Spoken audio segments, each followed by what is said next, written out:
વડોદરાના સાવલીમાં યુરિયા ખાતરની અછત જોવા મળી છે, જેના કારણે ખેડૂતો છે તે મુશ્કેલીમાં મુકાયા છે.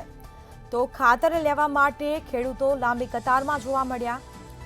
ખેતી માટે પૂરતું ખાતર ન મળતા હોવાનું ખેડૂતો દ્વારા આક્ષેપો કરવામાં આવ્યા છે.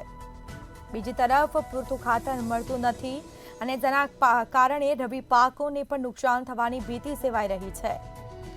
નાના ખેડૂતોને પૂરતું ખાતરનો સ્ટોક ન મળતા હોવાની પણ ફરિયાદ ઉઠી છે.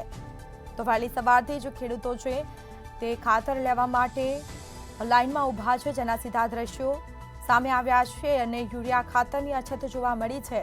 ખેતી માટે પૂરતું ખાતર ન મળતા હોવાનો ખેડૂતોએ આક્ષેપ કર્યો છે અને પૂરતું ખાતર નથી મળતું, જેના કારણે રવિ પાકને પણ નુકસાન જઈ શકે છે.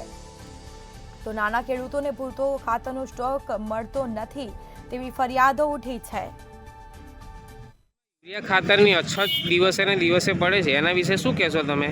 સાવલીમાં આમ તો અમે ઘણા 2-3 દિવસથી આવીએ છીએ ખાતર માટે અને ઘણો સમય લાઇનમાં ઊભા રહીએ છીએ, તે છતાં અમને પૂરતું ખાતર મળતું નથી. અને બીજું કે જો મોટા ખેડૂતોને મળે છે, નાના ખેડૂતોને તો કોઈ વેલ્યુ જ નથી. મતલબ એટલે નાના ખેડૂતોને મળે એવી અમારી ઈચ્છા છે.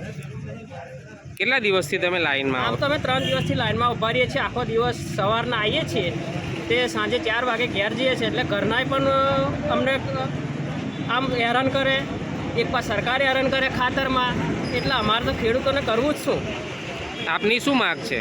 અમારી માંગ એવી છે કે દરેક ખેડૂતને ખાતર પૂરતા ધોરણમાં મળે અને વ્યવસ્થિત મળી રહે, એ રીતે અમારી ઈચ્છા છે. ખાતરની અછતના લીધે પાકને નુકસાન જાય શકે એવું કહી શકો? નુકસાન સાહેબ છે. અત્યારે આમ તો ખેડૂત એકદમ નીચલા વર્ગમાં આવી ગયેલો છે. આમ સરકાર મોટી બધી વાતો તો કરે જ છે કે અમે આટલી ગ્રાન્ટો ફાળી, આમ કર્યું, આમ બધું, પણ આ જ્યારે બહાર જઈને નીકળે જોવે તો સરકારને ખબર પડે કે શું છે પરિસ્થિતિ ખેડૂતની અત્યારે. આપનું નામ શું છે? પરમાર રમેશભાઈ.